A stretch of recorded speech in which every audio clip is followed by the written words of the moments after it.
I want to talk about triggers because this has been a theme in my life the past few weeks and in a lot of the lives of other people that I've been connecting with and talking to lately as well. My own triggers have been firing off like crazy lately, and this has given me a lot of time to bring clear words to my approach to addressing triggers and things that are maybe a little different than the way most of us will approach triggers. What is a trigger? You get set off, fired off. Someone says something, and it's just it. Your whole body flushes. Anger. You want to snap. Rage. Sometimes when we're triggered, we have outbursts. Sometimes, a lot of times for me, my tendency is often to suppress as well. And so, how do we address triggers in a way that's healthy? Because I think what happens most commonly is that we tend to avoid really looking at triggers. We tend to either have our angry outbursts and we move on with it, and we don't really recognize what's behind that experience I just had, that overreaction that I just had, or we have a trigger come up, we don't say what we need to say, we avoid, we suppress, and we move on and we don't address it. And to me, what I've really found is for triggers to be a huge lesson, and that every trigger is really indicating to us where there is a huge lesson and gift waiting for us. And so I want to introduce a really simple way to work with your triggers. And all it is to allow space. Easier said than done, because we don't feel comfortable when we're triggered. There's a whole bunch of stuff going on in our bodies: tight, clenching, discomfort, pain, heat, tingling, vibrating, shaking, and then emotionally it could be a whole roller coaster going on in our mind, a hurricane.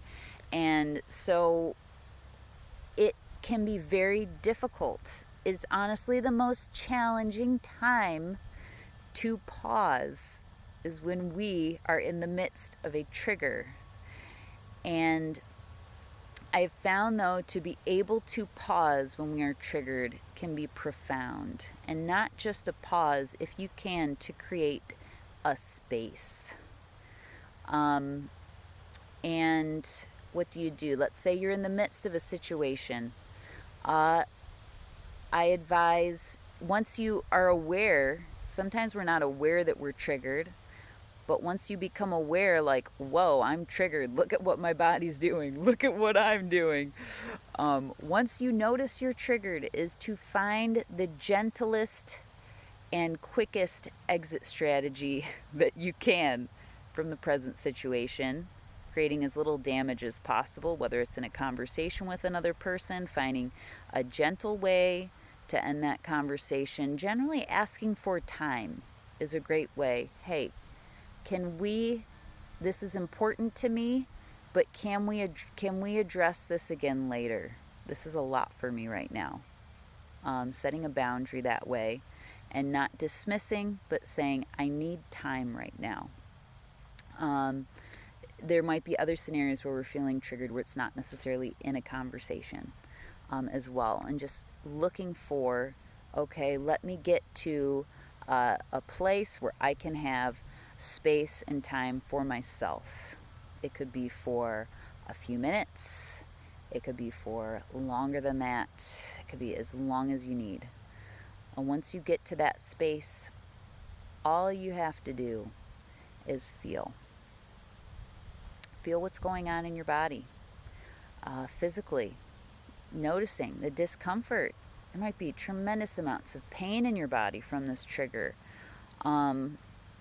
just noticing what's there. It might be just rushing and changing and overwhelming. Noticing the emotions that are there. What are the emotions? Name them. Noticing the thoughts, noticing it all, and just noticing and allowing it to be there. That it's okay. It's okay that you feel that way. You're okay. It's okay. All aspects of you are welcome, and it's okay. And this is one of the powerful parts of taking this time to feel, is it tells your body that it is okay for you to feel this way. This aspect of yourself that you have been avoiding and don't want to look at, it's okay. It's okay for you to feel this way. It's okay for you to be this way, even if it's irrational, even if it's ugly, even if it's damaging, or other aspects of ourselves that we don't want to look at or see. It's okay. In this moment, you are okay. Let yourself feel it, all of it. Just be there and feel. Feel the rush of it. So stay here for a few minutes. Stay here. If you can, stay for 20 minutes. And stay for longer if you need to.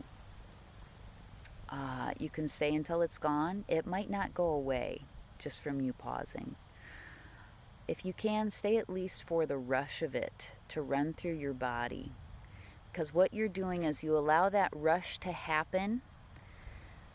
You start to get to the other side of the peak of it, is you have allowed yourself to interrupt a pattern, which was to avoid and suppress and not look at it. Instead, you're allowing your body to feel it fully. You're allowing your awareness to look at it all. You don't need to cling on it. You don't need to make stories about it. It's just that you're allowing yourself to be there, feel with it, and just for it to be okay. You allow the rush to go through. And at this point, just continuing to notice. If you've allowed the rush to go through, you've broken a pattern, a huge pattern. And that's really what a trigger is. A trigger is a pattern. It is a very stuck, deep stress pattern. And that's all that it is. And it's going to continue to be there until you allow the time for that trigger to fully run through you. And this is what we're doing in the pause, is instead of stopping it and saving this trigger for later, I'm going to actually let myself experience the whole thing right now. It's going to be uncomfortable. I'm just going to feel. If I can just be still and feel, I can do it. And when we do this, what I have found is that it allows a space for clarity, insight. I don't always get the whole picture of what needs to come next, what I need to do, what the big story, the big picture is. I don't always get that full piece when I make this kind of space for myself and feel these triggers. It certainly usually often does not make the trigger go away completely. What I often come out of this with is the next step.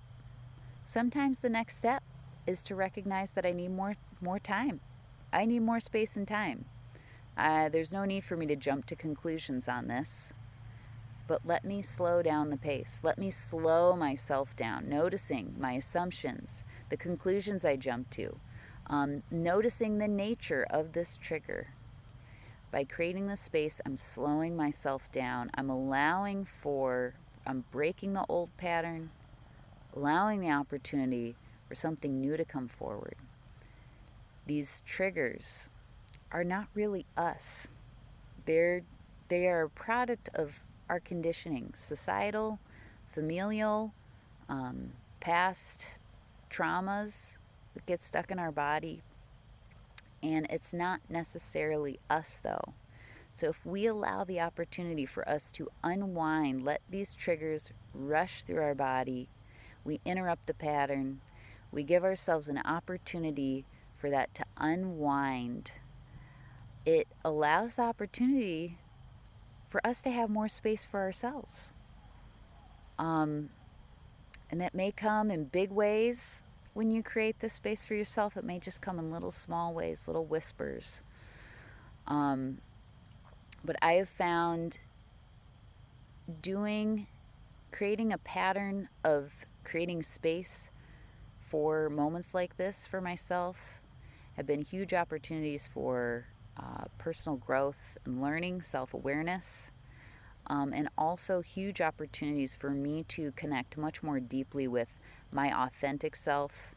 What is me? What are my answers? What is the way I really feel about something?